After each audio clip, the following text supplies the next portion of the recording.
J'ai toujours pensé que la peur du noir était une des peurs les plus viscérales qui étaient ancrées dans l'esprit humain.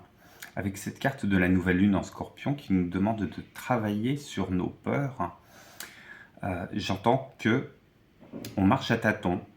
Avec cette nouvelle lune, on est dans l'obscurité totale. Avec des énergies Scorpion, on est dans des énergies de transformation, de profondeur, de radicalité, de passion parfois, d'entêtement. Et est-ce qu'on n'est pas tiraillé sur nos peurs sur deux axes, hein. Le premier axe, c'est la peur de changer, la peur du mouvement. Quand on ne sait pas où on marche, quand on ne sait pas où on se situe, quand on est complètement perdu dans l'obscurité, le premier réflexe, c'est de rester immobile et de faire que rien ne change. Et dans ce fait que rien ne change, et dans cette énergie qu'on dépense à faire que rien ne change et à garder l'état des choses ambiant, est-ce qu'on ne se retrouve pas finalement complètement acculé, complètement oppressé? Est-ce qu'on n'est pas en train de nourrir la bête qui nous étouffe? Une bête qui est intérieure, une bête qui est extérieure aussi, et qui se manifeste sous la forme d'oppression relationnelle, d'auto-oppression, le fait de céder à certaines demandes qui ne nous correspondent pas forcément et à s'engager sur des voies qui finalement ne sont pas les nôtres, sur des projets qui ne nous appartiennent pas. Et au bout d'un moment, à se poser des questions sur soit notre identité propre, sur notre fonctionnement propre, sur notre réalisation personnelle. Le deuxième axe aussi, dans ce que j'entends dans travailler sur vos peurs, c'est que quand on est plongé dans le noir, on ne sait pas tellement à quoi se raccrocher, on ne sait pas tellement à quoi se fier. On se fie à quoi? À notre voix intérieure, à nos voix intérieures, celle qui te dit surtout ne change rien, l'autre qui dit balance tout aux orties, de toute façon tu n'as plus rien à perdre, tu es tellement acculé que de toute façon rester prostré ne changera rien, puisque l'immobilité est le pire piège dans lequel on puisse s'enfermer. Donc on va essayer de se fier au peu que l'on sent, au peu que l'on entend, et des fois qui ne sont pas les nôtres et qu'on entend, est-ce qu'on va leur accorder de la confiance? Est-ce qu'on va suivre leurs recommandations, qu'elles viennent de diverses obédiences, que ce soit sur une échelle un peu macro, un peu globale, sur l'échelle politique, sur l'échelle religieuse aussi? Ça, c'est quelque chose qui revient assez souvent dans les discussions que vous pouvez avoir, mais aussi dans les actualités qu'on entend. Des voix extérieures, ça peut être aussi les voix des proches, qui viennent heurter finalement notre propre voix intérieure qui s'y oppose, qui vient chatouiller quelque chose en nous qui ne s'est pas réalisé, qui demanderait à être réalisé et sur lequel on n'a absolument aucune mainmise, puisque de toute façon on ne voit rien. On est acculé avec ce genre de rapport, avec ce genre de contact, à réagir de façon un peu radicale, un peu dans l'opposition tranchée, un peu dans l'affrontement, dans la discorde. Et on aurait envie de ruer dans les brancards, là où au contraire, quand vous êtes dans le noir et que vous devez, je sais pas, simplement retrouver l'interrupteur de la pièce, vous savez, vous n'allez pas foncer. Au contraire, on marche lentement, on marche très prudemment, on essaye de ne pas marcher sur, je sais pas, les Legos du petit, on essaye de ne pas marcher et de se cogner à un coin de table, de ne pas se prendre les pieds dans un fil électrique. On fait attention, on fait du pas à pas. Est-ce que cette nouvelle lune en Scorpion ne nous invite pas finalement à venir nous questionner au niveau fondamental sur nos envies, à passer le peigne fin et tous les filtres possibles sur ce que l'on entend, sur ce que l'on entend venant de soi, sur ce que l'on entend venant des autres? Est-ce que cette nouvelle lune en Scorpion ne nous demande pas de ralentir, de brider nos réactions qui peuvent être instantanée, radicale, excessive, et de, au contraire, avancer à pas feutrés, assez délicatement, dans la direction qu'on aura bien voulu se donner, qu'on a vraiment envie de se donner, dans le calme et la méditation que propose finalement cette obscurité. Cette obscurité, on peut l'affronter calmement, sereinement, en méditant, en se posant, en allant chercher au fond de soi ce qui nous semble le plus nécessaire et le plus authentique par rapport à ce que l'on veut, ce qui nous semble le plus nécessaire et le plus authentique à changer au fond de nous, parce qu'on sait très bien que nos automatismes nous ont conduits à cette situation qu'on est en train d'examiner actuellement. Et affronter l'obscurité non pas comme un monstre, mais plutôt comme une alliée qui nous permettrait de faire émerger justement cette lumière intérieure, cette lumière qui ne vient plus des autres mais qui vient du fond de soi. Et cette lumière douce, cette lumière un peu chaude, un peu chaleureuse, qui est très très loin de l'aveuglement que peut provoquer des systèmes de croyances et des systèmes de prêt-à-penser qui au contraire sont en train de nous dissoudre et de nous détruire. Je vais agrémenter ce tirage-là avant de passer au cas particulier du signe solaire avec un arcane majeur et l'oracle des énergies de l'univers pour avoir un petit peu la tendance globale. Est-ce que ça vient confirmer cette sensation de peur de l'obscurité, de peur qu'on a dépassée, de peur qu'on a travaillé, sur laquelle on a plutôt à venir légitimer une confiance en soi établie, renouvelée ou fraîchement construite. C'est celle-là qui m'appelle finalement. J'ai la roue de fortune. Et oui. Il y aura peut-être des événements extérieurs qui vont venir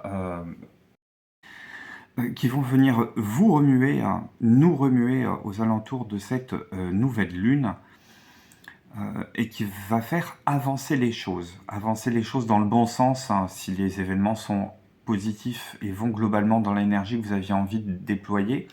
Si ce sont des épreuves, il faut accepter que ça fait partie du destin de la vie.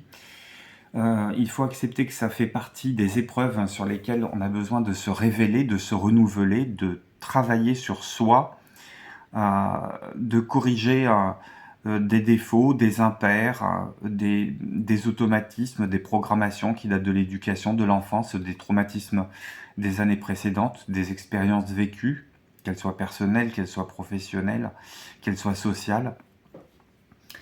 Et il y aura probablement un avant et un après. Côté des énergies,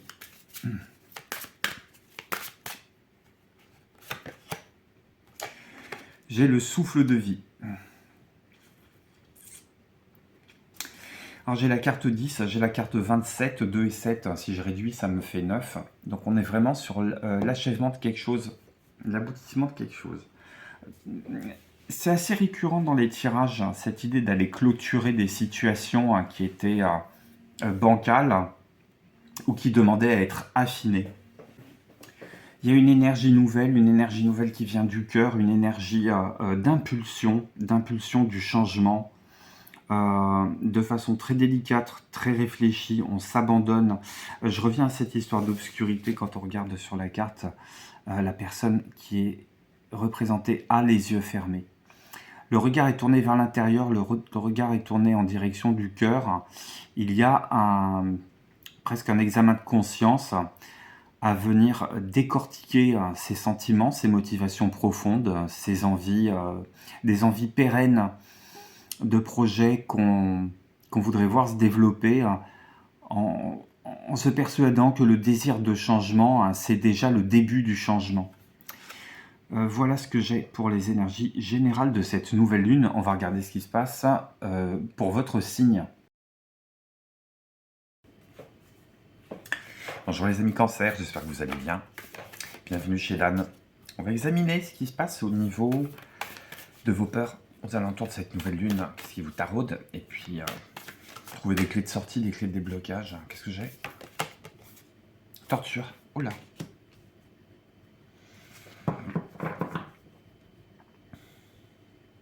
Torture à propos de quoi?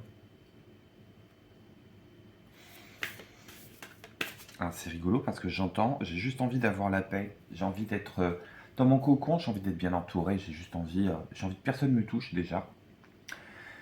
Ah, peut-être mon chien, peut-être mes chats, peut-être voilà, peut-être le plaisir, quand il pleut pas, de regarder les enfants jouer dans le jardin, mais de rester au coin du feu avec un bouquin, un thé, une infusion, sentir votre chalimard, et puis euh, une volonté de se mettre à l'abri. Et peut-être que c'est un scénario de vie qui est que dans votre tête parce que vous n'arrivez pas à engager les moyens nécessaires pour réaliser ça, ou alors vous aviez ça, vous êtes en train de le perdre, vous l'avez perdu. C'est très négatif, hein, comment je vois les choses, mais c'est peut-être très négatif la façon dont vous voyez les choses aussi.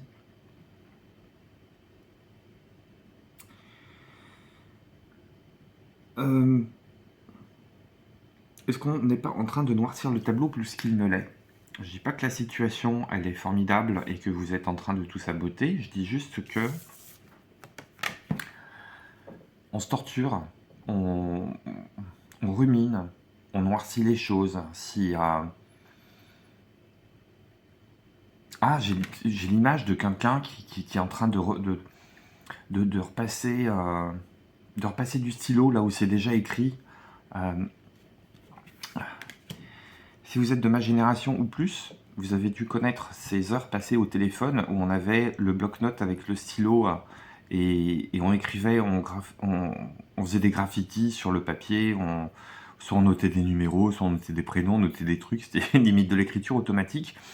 Et puis, je sais pas pourquoi, l'esprit humain ou le fait d'être absorbé par autre chose, que la conversation, ou en parallèle à la conversation, fait que on avait toujours l'habitude de repasser le stylo au même endroit jusqu'à creuser le papier, creuser le papier, creuser le papier. Et pour moi, ça me fait penser à la même chose, mais à l'intérieur de votre tête. Il y a des événements négatifs, et au lieu de passer du baume sur la plaie, vous rajoutez du sel, vous rajoutez du vinaigre, vous repassez une couche, on revient dessus. On revient, et plus ça fait mal, plus on revient dessus.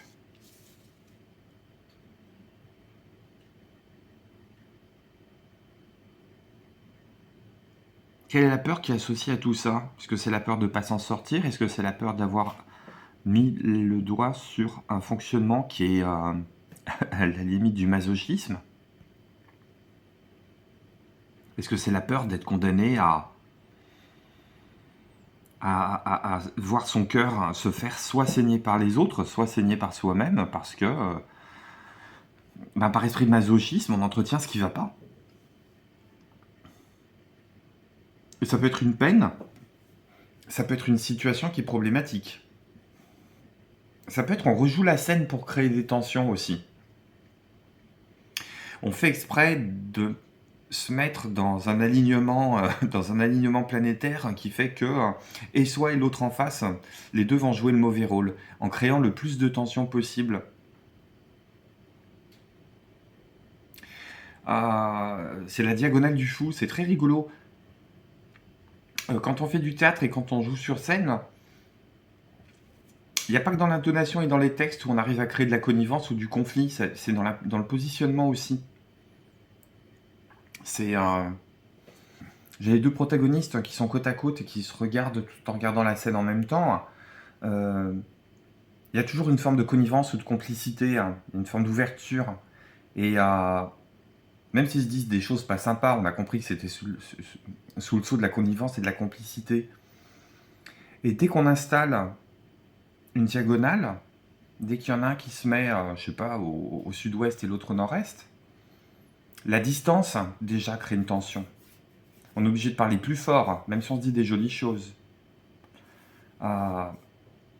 Et je parle de ça parce que peut-être qu'inconsciemment, hein, vous mettez dans des situations qui créent ces diagonales-là. Ça vous fait peur parce que on est peut-être en train de se demander quel est le vortex qui fait que vous êtes attiré systématiquement dans ce genre de situation, ou pourquoi vous attirez les personnes et les situations pour recréer ce schéma-là. On va interroger le tarot. Cancer en signe solaire, en signe lunaire, à l'ascendant. Et c'est étrange parce que vraiment, avant de tirer le premier oracle, j'entendais « j'ai pas envie qu'on me touche ». Je sais pas ce que ça...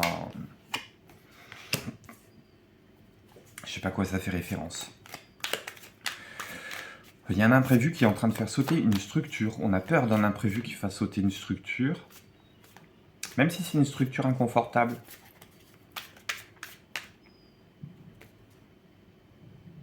Ou alors on l'appelle de ses voeux, mais comme on ne sait pas ce qu'il y a derrière, bah on a la pétoche.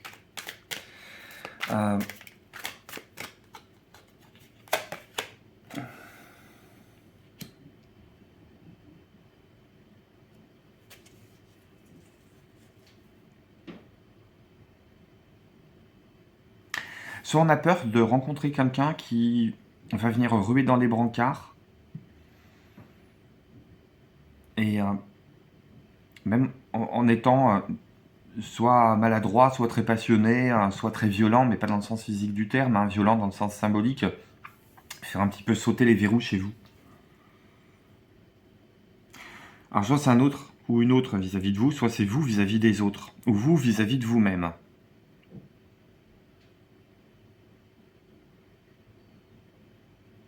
Ou alors on est en train de s'attaquer à une espèce de pulsion égotique, un peu narcissique, un peu masochiste, avec laquelle on est en train de lutter parce que on a envie de s'en débarrasser. Mais on ne sait pas ce qu'il y a derrière. C'est-à-dire que quand on perd sa carapace, ce qui fait peau neuve, on ne sait pas encore. Donc c'est cette forme de vulnérabilité. On n'a pas envie de se sentir vulnérable, on a envie de se sentir protégé. On a envie de se sentir protégé, on a envie de se sentir en univers sain. Et je pense qu'il y a la prédisposition profonde à aller vers des relations plus saines, des choses qui sont moins dans la torture. Mais que pour ça, ça vous demande de faire peau neuve, de faire tomber une carapace. Mais vous n'avez pas envie de vous mettre à poil, entre guillemets, parce que si vous faites tomber la carapace, vous vous retrouvez vulnérable. Au niveau des émotions, même au niveau matériel, je pense même au niveau matériel, hein, ça pourrait très bien être changé de lieu. Mais changer de lieu, ça veut dire que pendant un temps, tout ce qui fait le petit confort, tout ce qui fait le chalimar, le thé, l'âtre, le coin du feu, le jardin, tout ça c'est dans des cartons. Ça vous appartient plus. Il y a peut-être une forme d'entre-deux qu'on a du mal à gérer. Alors qu'est-ce qu'il y a derrière? L'étranger peut vous... Ce qui est étranger peut vous faire peur. Et en même temps, ce qui est étranger à votre système de référence, là, ce qui est inconnu, ce qui fait terre nouvelle, ça peut être une clé de sortie, mais vous ne le voyez pas comme ça, vous le voyez plutôt comme une menace pour le moment. Oh.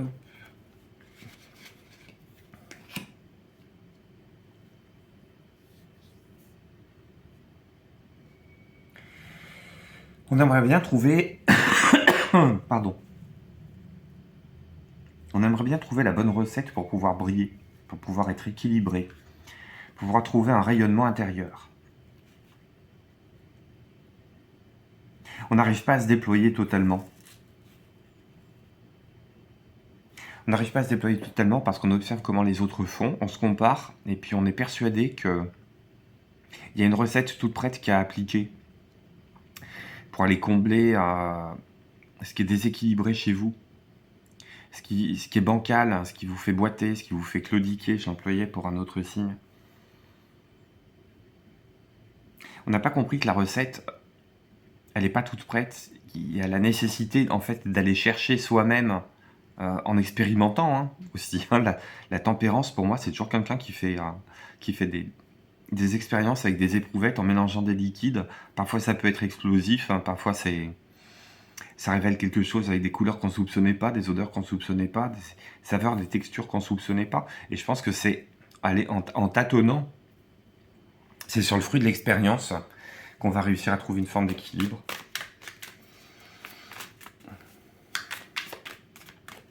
J'ai envie de revenir sur cette histoire de cœur mis à mal, là. On a peut-être tout simplement peur de souffrir, hein, dans une histoire, dans une relation, dans un imprévu qui est arrivé, qui va arriver, ou qui s'est produit, puis qui a laissé des cicatrices bien plus vastes et bien plus béantes qu'on ne le pensait. La cicatrice, elle n'arrive pas à se former, ou la baie, Ah ouais, c'est là, c'est béant. Où la plaie béante n'arrive pas à se refermer. C'est ça la baie. 4 de coupe.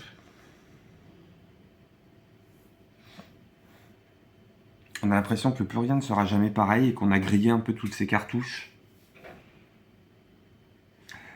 On se rend pas compte qu'il y a des nouvelles opportunités parce que on est beaucoup trop concentré sur son mal-être, on est beaucoup trop concentré sur les échecs du passé. On n'arrive pas à ouvrir les yeux sur des opportunités de paix. On a juste envie d'être tranquille. Mais en ayant envie d'être tranquille, vous vous coupez des aventures qui vous permettraient justement d'aller soigner ces plaies béantes. Donc si on n'est que dans la consternation et que dans la prise de photos successives de scénarios qui se sont mal terminés, ou d'échecs, ou de blessures, ça va pas, la guérison va pas venir que comme ça.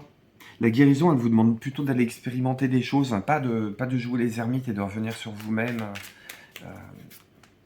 et de répéter le scénario encore et encore jusqu'à ce qu'il y ait une forme d'indolorisation. Ça fait mal et puis il faut aller plutôt chercher ce qui fait du bien. On se caresse pas à coups de cactus, hein, jusqu'à ce que la peau soit suffisamment dure comme du cuir pour que les pointes du cactus fassent plus mal. C'est quoi, vous êtes où? Je vais battre encore là, ça ne peut pas sortir.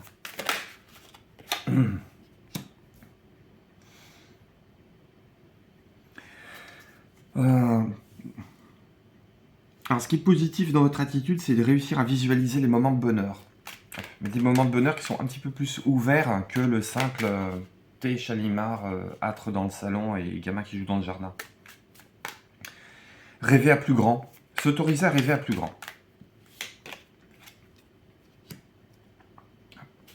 Faire confiance au destin et agir.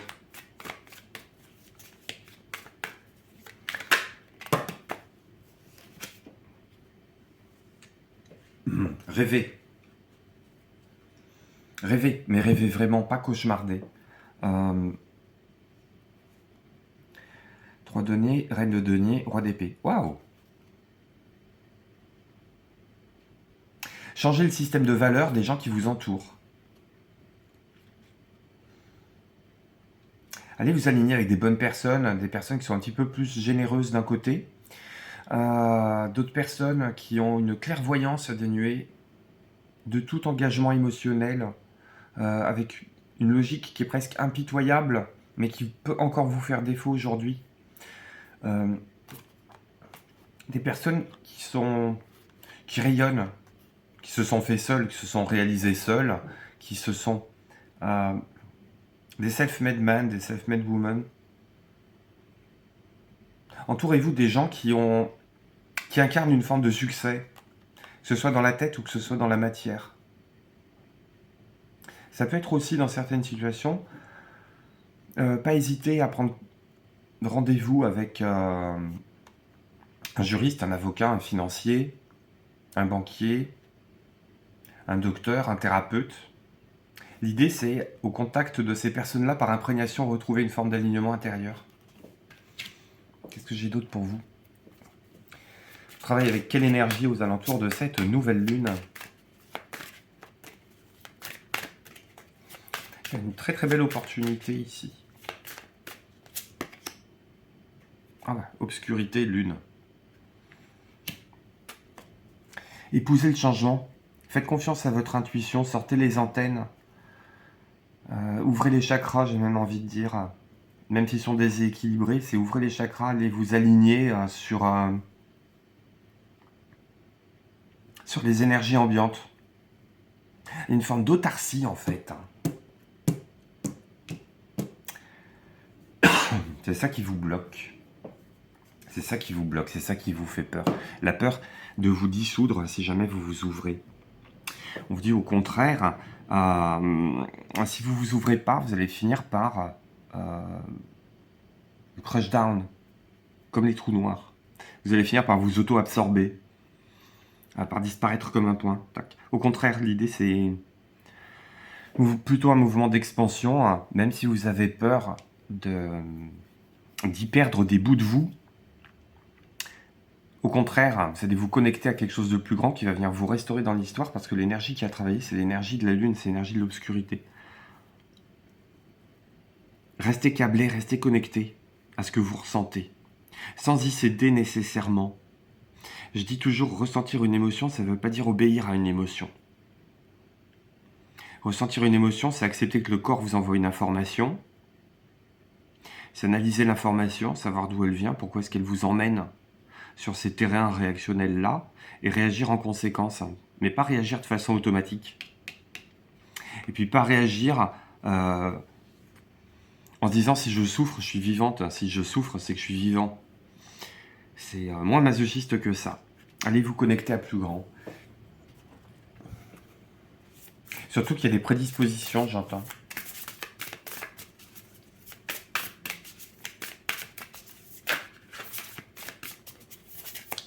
Qu'est-ce que j'ai pour clore de tirage pour vous, mes amis Cancer? N'hésitez pas à revenir courant novembre pour voir comment tout ça, ça résonne avec ce que vous êtes en train de traverser. Vous pouvez également enrichir cette lecture avec ce qui se passe pour votre signe ascendant, votre signe lunaire, et me laisser un témoignage. L'esprit de gratitude, dire merci. Dire merci pour chaque chose.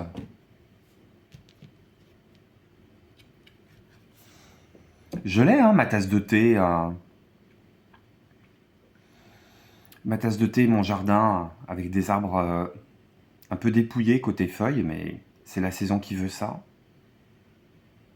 L'odeur de la fleur, c'est ça, on est dans le thé, on est dans le chalimar, on est dans l'âtre, dans le salon, on est dans le feu de cheminée, on regarde les enfants jouer dehors, on les entend rire.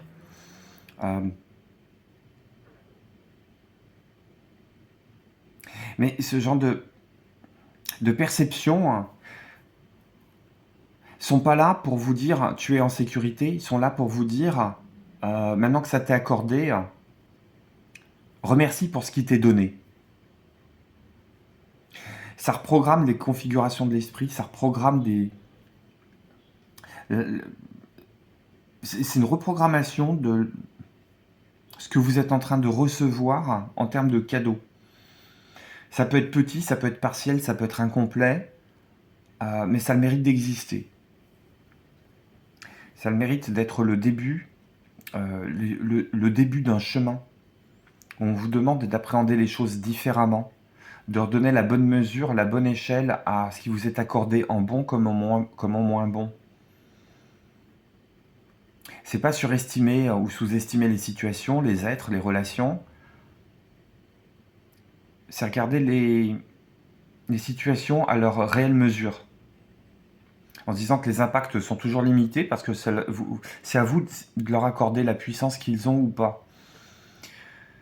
La puissance de vous faire du mal, la puissance de vous porter en avant, la puissance de vous faire appuyer sur le bouton pause.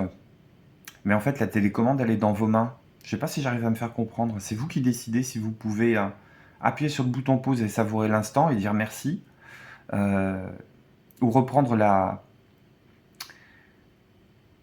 marche avant, sachant que sur votre télécommande, il n'y a pas de marche arrière possible. Parce que vous savez très bien que si la marche arrière possible est possible, elle va vous emmener sur de la frustration, sur du masochisme. Voilà, mes amis Cancer, ce que les cartes vont me dire pour vous. Très très belle nouvelle lune, profitez de ces belles opportunités